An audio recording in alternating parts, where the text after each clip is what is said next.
and the way people do business will change because of XRP. I'm going to talk about why in this movie. There are many cryptocurrencies out there, and I'm interested in many of them. However, I don't talk about them on this show very often. I think that XRP is totally different from everything else out there. I'm going to talk about why that is and what makes XRP so unique in this video. It might surprise a lot of you, but the real reason why XRP is so unique and different from other coins that might even have better technology is this. Your help is very much appreciated. As always, thanks a lot. Thank you to everyone who liked the movies and signed up for the channel. These two easy things help me a lot. If you ever need a good place to buy XRP, check out Uphold, which is my favorite exchange. You can find it in the video's description. So, I'll just run into it. I hope it fits in with the rest of it. As I said at the beginning, I'm often asked about other coin projects. Some of them have technology that is much better than the XRP ledger. People say that this chain is much better than the XRP ledger when it comes to transactions per second, features, staking, and reward creation, among other things. Why aren't you looking at it? This is a very important question that gets to the heart of why I think XRP will win in the long run. As we all know, XRP is pretty cool when it comes to tech, right? One of the fastest and most efficient hyperliquid blockchains is the XRP system, which is being put in a place where it can reach its main goal. For example, Bitcoin and Ethereum are two cryptocurrencies that are used by a lot of people. But an interesting fact about Bitcoin is that if everyone in the world started using it as a new way to pay, each person would have 2 transfers in their entire life. There's no way that could work in any of the banking systems I've been a part of. After that, there's Ethereum. Things are going wrong with Ethereum in their own way. I really believe it is much worse than Bitcoin. It's good that Bitcoin is safe. At least Bitcoin was the first to do something. Ethereum has a lot of problems with agreement. They just tore out the whole base, which was proof of work, and put in proof of stake instead. Now, if you're wealthy, you pretty much run the Ethereum network. It's a weird way to build a chain if you're poor and can't say anything. I don't think it was well thought out. The other issue with Ethereum is that it can't be used when a lot of people do because the petrol fees are too high, drainer wallets, bad smart contracts, and a lot of other problems. That's a disaster for chains, but it's one of the best things about the XRP system. The XRP system kept things simple and was built from the ground up, even when Ethereum had scale problems. XRP just took a step back and said, hey, we're not going to do all of these things right away. The market isn't even ready for this kind of feature yet. In the end, the XRP system was quick and useful, sticks to its main use case, which is for payments and cash flow. The same as Bitcoin, right? It began with payments. It has now changed to digital cash. Because the tech can't do what it was supposed to, it changes the story in a way. That doesn't happen with the XRP system. But when you compare the XRP ledger to newer blockchains like Solana and Sui, people often wonder what will make the XRP ledger useful. If there are other blockchains that work better and faster than the XRP ledger, why don't people just leave the XRP ledger and go to the better one? Is the XRP record already out of date or just a holdover from today? A lot of people don't understand this, but the best technology doesn't always win. This is the topic I find most interesting. Look at something like the iPhone. There were a lot of other smartphones out when the iPhone first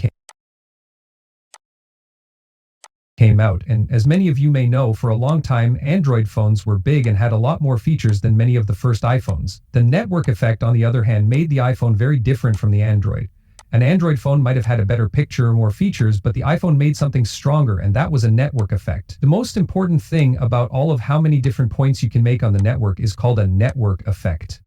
I'm not talking about real validator nodes in the blockchain. I only want to talk about important people who use technology. One very interesting thing about the XRP platform is how they planned to make the world use it. The rest of the cryptocurrency community has been working on getting regular people to use cryptocurrencies by using meme coins, tools for making Ponzi schemes pay off, and other similar things. Ripple has done things in a very different way. It was clear to Ripple from the start that a lot of these different shopping activities would come and go. It won't be cool for people to flip Joe coins over each other in 5 to 10 years, and it's likely that a lot of those early NFTs won't be worth anything.